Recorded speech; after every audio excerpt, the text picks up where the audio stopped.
The Colombian Amazon isn't just a jungle, it's nature's slaughterhouse. That rustle above, maybe it's just leaves, or maybe it's a harpy eagle about to rip through your flesh with talons the size of butcher knives. The shadows don't just move here, they hunt. 20-foot anacondas crush every bone in your body while you're still breathing. Jaguars don't just kill, they shatter spines with a single bite. The water? It hides black caimans bigger than crocodiles, their ancient eyes watching, waiting. Piranhas strip flesh to bone in seconds, but it's the tiny killers that will haunt your nightmares. Bullet ants whose sting makes you pray for death, spiders whose venom liquefies your insides, frogs so toxic a single touch means paralysis, suffocation, death. The jungle itself is alive with horror. Parasites burrow under your skin. Quicksand drags you down into eternal darkness. The air you breathe breeds rot in your lungs. There's no escape. The Amazon doesn't just kill, it tortures slowly, deliberately, until you're begging for the end. Welcome to hell on earth. Your screams will echo through these trees forever.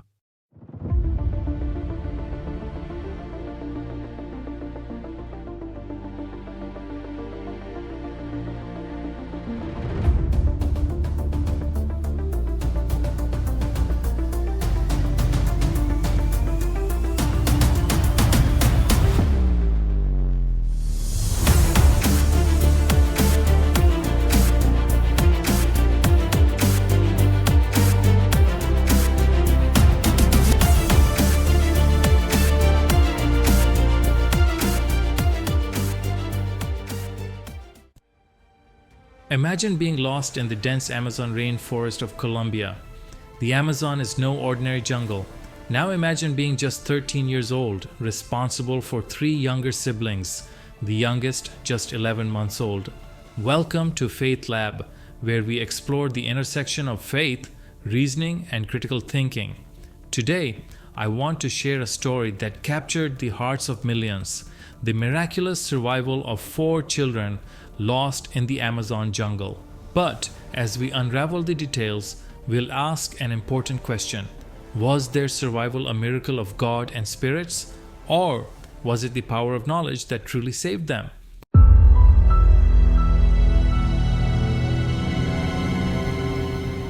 On May 1st, 2023, a small plane carrying 7 passengers crashed deep in the Colombian Amazon. Among those on board were 4 children.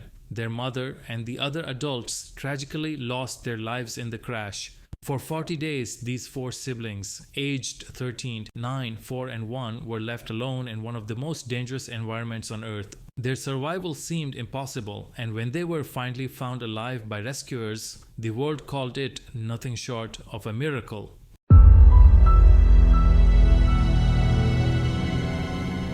During the search, members of the indigenous Huitoto community believed that spirits of the jungle were holding the children captive.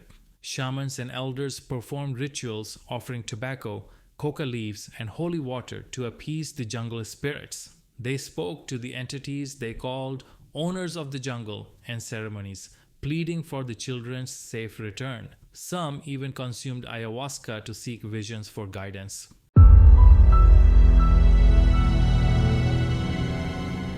But here's where the story takes a profound turn. In interviews after their rescue, Leslie, the eldest sister, revealed something extraordinary. Their survival wasn't due to divine intervention or the protection of spirits. It was because of their mother. She had taught Leslie how to identify edible plants, find water, and avoid poisonous seeds.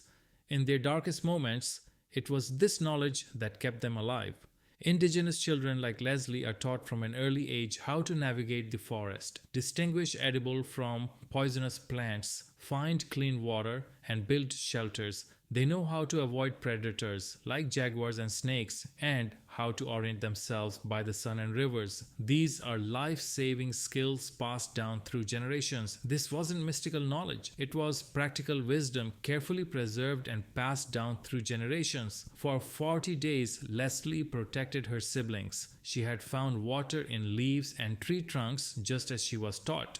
She chewed fruit to feed her baby brother, used sheets from the crashed plane to build shelters, and carried a bag of cassava flour, known as farinha, which provided sustenance.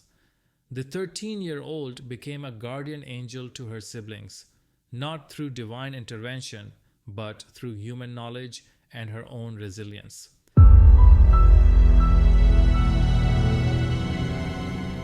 Now I understand why many saw this as a miracle. When something amazing happens, our minds often jump to supernatural explanations. This is what we call the divine fallacy. The idea that if something seems incredible or unlikely, it must be supernatural.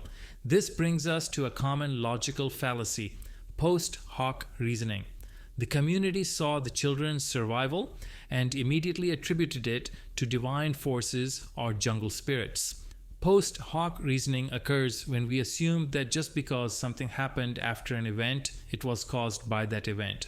In this case, survival happened, so the community concluded that spirits or God must have played a role. But survival doesn't necessarily mean intervention. It means resilience, knowledge, and preparation. It's a comforting narrative, but it dismisses the real hero of the story, the children's mother, who ensured her daughter could face the unimaginable.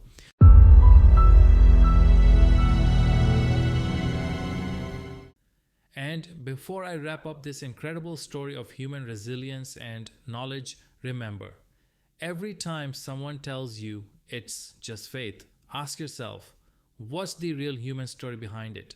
What's the actual explanation that makes it even more beautiful? Keep those neurons firing. Keep asking those uncomfortable questions, because that's how we grow, that's how we learn, and that's how we truly honor the amazing capabilities of human beings, like that brave 13-year-old girl who used knowledge, not miracles, to save her siblings.